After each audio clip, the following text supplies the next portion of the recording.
19 years for a road, and that's just permission to start building it. So who killed the mine? Nobody did. Nobody said no. Good decision plus good decision plus good decision plus good decision equals cancelled. That's not a capability. That's a bailout with a ribbon cutting. You have the deed, you don't have the key. Canada takes 27 years to open a mine. Germany built and opened a national energy terminal in under 10 months. Money is not the constraint. Permission is.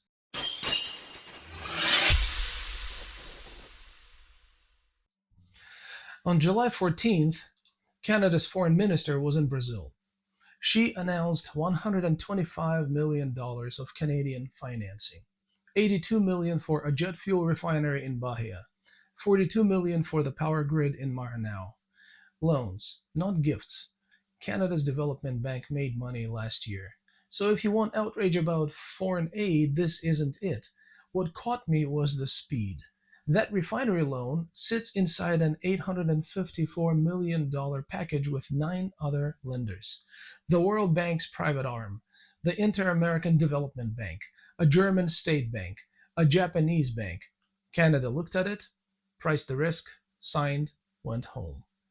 Now, Northern Ontario. There is a mineral deposit up there called the Ring of Fire. Nickel was found in 2007. Canada broke ground on the road to it on June 26th of this year. 19 years for a road, and that's just permission to start building it. Same country, same government, same summer. There is a question sitting in there that nobody in Ottawa seems to have as their job. It took me a while to work out why.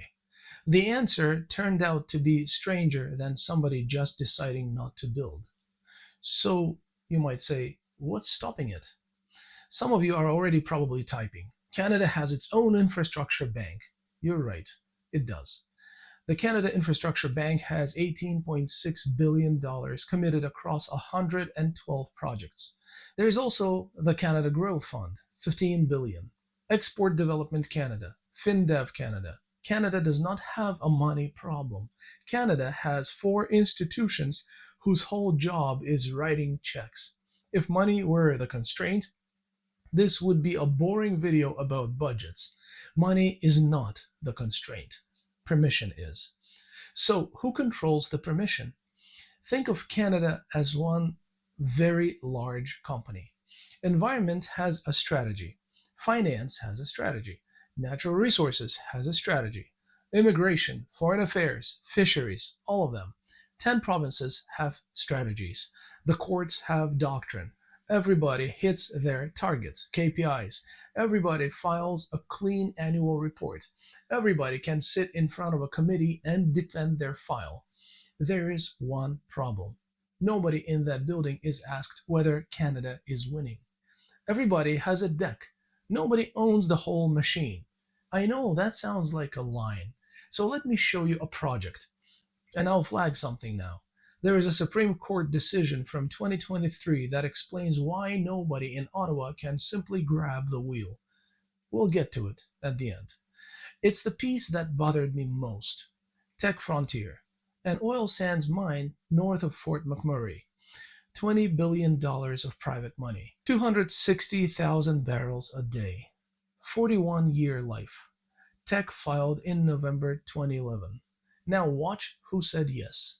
The Joint Federal Provincial Panel studied it for 8 years. It found the project was in the public interest. The Indigenous communities in the area signed on. Teck's own CEO called the level of support unprecedented. Alberta approved it.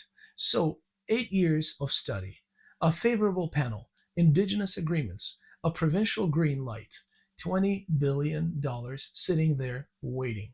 February 23rd, 2020.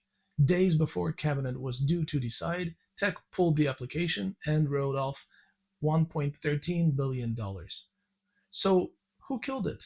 The CEO sent a letter to the Environment Minister explaining himself. It's public. Go read it. He wrote, "It's now evident that there is no constructive path forward for the project." And then this, without clarity on this critical question, the situation that has faced Frontier will be faced by future projects. The question he meant was simple. How does Canada square building resource projects with its climate commitments? Nobody answered it. Not because it was hard, because it wasn't anybody's job. So who killed the mine? Nobody did. Nobody said no. Good decision plus good decision plus good decision plus good decision equals cancelled. Nobody decided Canada shouldn't build that mine. That's the problem. Fine. So what happens when Canada digs in and refuses to let a project die? Trans Mountain gives the answer. Kinder Morgan filed in December 2013. Cost estimate $5.4 billion. In service by late 2017. April 2018, the CEO stopped spending. This is how he explained it. A company cannot litigate its way to an in-service pipeline amidst jurisdictional differences between governments. That's a foreign executive in 2018 describing exactly what I'm describing right now. He isn't talking about corruption. He's talking about governments that disagree with no referee. 6 weeks later, Ottawa bought the pipeline. $4.5 billion. Nobody in the private sector would carry that risk. Final cost, $34.2 billion, 6 times the original number. It opened in May 2024, 6.5 years late. Canada got the pipeline. It just had to buy the thing itself and swallow the overrun. That's not a capability. That's a bailout with a ribbon cutting. Nuclear is quieter and worse. Ontario Power Generation started the federal process for new reactors at Darlington in May 2006. It got a license to construct in April 2025. 19 years to be allowed to start. And before somebody tells me that this is simply how modern countries work now, later on I'm going to show you a Western democracy that did a comparable job in about 9 months. Not China, not Saudi Arabia, Germany. We'll get there. So how does a country do this to itself? Not on purpose. That's the disturbing part. Start in the 60s and 70s. The modern regulatory state expands. Reasonable. Nobody wants 1950s industrial practice back. Then environmental assessment becomes law. Also reasonable. And I'll show you exactly how reasonable in a few minutes. Then the charter and constitutional recognition of Indigenous rights. Courts get real power to review the crown. Legitimate. In the Indigenous case, overdue. Meanwhile, you've got Ottawa and the provinces overlapping more and more. Ottawa, 10 provinces, 3 territories, municipalities, regulators, all holding real authority over pieces of the same project. Then, climate mandates, consultation duties, a new generation of specialized agencies. Almost every one of those had a good reason when Canada added it. Nobody sat down and built a trap. They built one sensible thing, then another, and 50 years later you stand back and think, what did we actually build here? And almost nobody ever removed anything. That last part is the whole machine. Watch it. I call it the Ratchet. Try taking one of them out. Add a rule after a disaster, you get a credit today. Add a protection, credit today. Add a program, a right, credit today. Take one away and somebody loses something specific. They know exactly who did it. And you personally own every bad thing that happens for the next 20 years. So the reward for adding a rule shows up today. The benefit of killing a bad one shows up in 10 years to somebody else. The risk shows up tomorrow morning with your name on it. The Business Council of Canada counted 321,000 separate regulatory requirements in force, up 37% since 2006. They are an industry group, so take the numbers with the salt it deserves. Nobody argues about the direction, though. Canada's bureaucracy doesn't need a conspiracy to keep growing. It has a ratchet. That's what I call it. Okay, fine. But a ratchet can still be stopped by whoever owns the machine, right? So who owns this machine? Who owns 2050? Who personally is responsible for what Canada looks like in 2050? The Prime Minister? Gone by then, probably. The Minister? gone usually inside 2 years. The deputy minister, retired. The regulator who wrote the condition, retired. Your MP, gone. All of them are gone. The consequences stay for our children and grandchildren to cope with. We're very good at holding a bureaucrat responsible for breaking a rule this year.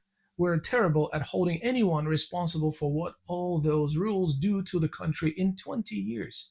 Nobody in the system gets rewarded for Canada being stronger in 2050. There is no such job. And I'll say the obvious thing rather than dodge it. Some systems have a much longer time horizon. A monarchy, a dynasty, a one party state with a 30-year plan. Somebody there actually owns the long game. They pay for it in ways I wouldn't accept. No peaceful way to remove a bad ruler. No correction when the plan turns out wrong. I'd take Canada's problem over that one. But it's a real weakness. And pretending it isn't just means nobody works on it. So if nobody owns the long game, what does 50 years of that do to a country? We use one word for two different things: legal sovereignty. Canada has it completely. Own borders, own laws, own courts, own currency, own seat at the table. Nobody disputes any of it. Strategic sovereignty is a different question, though. Can Canada turn its land, its resources, its people, and its money into real power at speed when it has to? Look at what Canada owns. Second biggest uranium producer on Earth, about a quarter of world supply. Biggest potash producer, about a third. Fourth largest oil reserves. Third biggest hydro producer. 34 critical minerals on the official list. 153 million acres of farmland. 3 oceans. That is one of the richest pieces of ground on the planet. Now look at this. Last year, New Brunswick imported 270,000 barrels of crude a day. Quebec imported 126,000, almost all of it American. Ontario, 87,000, almost all American. Fourth largest oil reserves on the planet, and the eastern half of the country runs on somebody else's oil. There is no pipeline from the Canadian West to the Canadian East. Energy East was supposed to be that pipeline. $15 billion. TC Energy withdrew it in October 2017 after 4 years in the process without a decision and took $1 billion charge. So if you own all of that and you can't turn it into pipelines, refineries, grids, and mines, how much sovereignty do you actually have? Canada didn't lose it in one dramatic act. It bureaucratized it away, one perfectly defensible decision at a time. You have the deed, you don't have the key. Maybe that's just political philosophy. Except somebody is paying for it. What does it cost you? Stats Canada reported in March that Canadian productivity relative to the United States has fallen 26% since the late 90s. Not a think tank, the government's own agency. That isn't an economist's problem. An hour of Canadian work buys less than it used to, next to an American hour. It shows up in your pay. The Bank of Canada put a dollar figure on it. If Canada had simply matched the rest of the G7 since 2000, the economy would be about 9% bigger. Call it $7,000 a year per person. That's your wages, your house, your retirement, your kids' odds of owning anything. The bank's senior deputy governor gave a speech about this in Halifax in 2024. She titled it, "Time to Break the Glass." Her words, not mine. Before somebody clips this and says, "I want bulldozers through every wetland," no. August 4th, 2014. The tailings dam at the Mount Polley mine in British Columbia failed. Roughly 17 million cubic meters of water and 8 million cubic meters of mine waste went into a lake system. People are still arguing about the contamination a decade later. The panel that rejected the New Prosperity mine did it after the company wouldn't hand over the water quality data they asked for. Review catches real things. Objecting to a 20-year timeline is not objecting to review. Okay, but maybe this isn't a Canada problem. Maybe it's just a modern West. Largely true, actually. S&P Global measured how long a mine takes from discovery to production. United States 29 years, Canada 27, Australia 20, world average 16. Britain's big projects went from 2.6 years to a decision in 2012 to 4.2 years by 2021. Canada isn't uniquely broken. Canada is at the slow end of a Western problem. So maybe this is just the price every modern democracy pays now. Except Germany did something that wrecks that excuse. Germany, February 2022. Germany loses Russian gas, half its heating, a chunk of its industry. Berlin passed an LNG law in 11 days, introduced May 10th, enforced June 1st. A floating import terminal was running at Wilhelmshaven 9 months and 18 days after the Chancellor's speech. Canada takes 27 years to open a mine. Germany built and opened a national energy terminal in under 10 months. Germany did not discover some magic engineering trick. It changed the rules. It waived the environmental assessment for those terminals. It stripped legal challenges of the power to stop construction. It sent every appeal to one single court. 12 named projects, and the law expired in 2025. That's the real trade. Speed costs you review, and it costs you the right to appeal. Germany decided the stakes were worth it, wrote an expiry date into the law, and let it run out. So it isn't physics, it's a decision, which raises an obvious problem for Canada. And then Ottawa started saying it too. Ottawa already admitted it. May 2025. The speech from the throne read out in the Senate by King Charles. The government commits to cutting project approval time from 5 years to 2. Read that again. The Crown, on the record, conceding that the system took 5 years. September 2025. The Prime Minister. We used to build big things in this country and we used to build them quickly. Used to, past tense. From the sitting Prime Minister. He also said federal agencies had been starting with the question why and would now start with how. November 2025, a federal department publishes this sentence. The past year has revealed there were limits to Canada's economic independence. Ottawa built a major projects office in Calgary, passed a law letting cabinet designate national interest projects, referred well over $100 billion of work to it.